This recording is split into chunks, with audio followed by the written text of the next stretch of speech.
BRS working president KTR మరియు మాజీ మంత్రి హరీష్ రావు ఈ రోజు జగిత్యాల పర్యటనకు బయలుదేరారు. అయితే ఈ పర్యటనకు సంబంధించిన విజువల్స్ అయితే ఇప్పుడు మనం చూస్తా ఉన్నాం.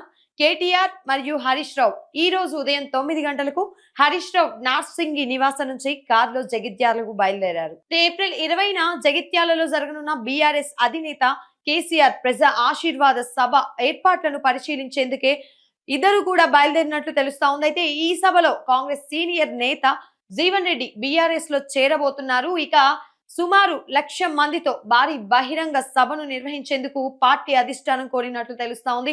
అయితే ఇందులో భాగంగా మరొక 500 మంది మొత్తం బీఆర్ఎస్ లోకి చేరే అవకాశం ఉన్నట్టు, మొత్తం జీవన్ రెడ్డి 500 మంది అనుచరులతో సహా బీఆర్ఎస్ పార్టీలో చేరబోతున్నట్టు మనకి ఈ మధ్య పూర్తిగా కూడా వివరాలు తెలుస్తా ఉన్నాయి. అయితే ఇందులో భాగంగానే ఈ రోజు మధ్యాహ్నం 1 గంటకు జగిత్యాల చేరుకున్న తర్వాత ఉమ్మడి కరీంనగర్ జిల్లాకు చెందిన కీలక నాయకులతో వీళ్ళిద్దరూ కూడా సమావేశం అవుతున్నట్లు తెలుస్తా ఉంది.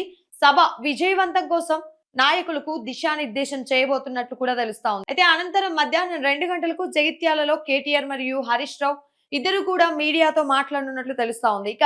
అయితే ఈ సభకు సంబంధించి మొత్తం ఈ ఏర్పాట్లన్నీ కూడా 5 నియోజకవర్గాల ఇన్ఛార్జీలను నియమించినట్లు తెలుస్తా ఉంది. ఇక జగిత్యాలకు మొత్తం పల్లా రాజేశ్వర్ రెడ్డి మొత్తం ఏర్పాట్లను చూసుకునే విధంగా, ఇక వేముల ప్రశాంత్ రెడ్డి కోరుట్ల, రవీందర్ రావు ధర్మపురి, ఇక బాల్క సుమన్ వేములవాడ, పెద్ది సుదర్శన్ రెడ్డి చొప్పదండి, ఇలా మొత్తం కూడా 5 చోట్ల వీరు ప్రాతినిధ్యం వహిస్తున్నట్లు తెలుస్తా ఉంది. ఇక సభ జరిగే మార్గంలో మొత్తం రోడ్డు తవ్వకాలు జరిపినట్లు కాంగ్రెస్ పార్టీ నాయకులు తవ్వకాలకు ప్రేరేపిస్తున్నట్లు తెలుస్తా ఉంది. అయితే దీనికి సంబంధించి మొత్తం కూడా మాజీ మంత్రి వేముల ప్రశాంత్ రెడ్డి అభ్యంతరం వ్యక్తం చేస్తూ సభను అడ్డుకోవడానికి ప్రభుత్వం కుట్ర చేస్తోందని ఆరోపిస్తా ఉన్నారు.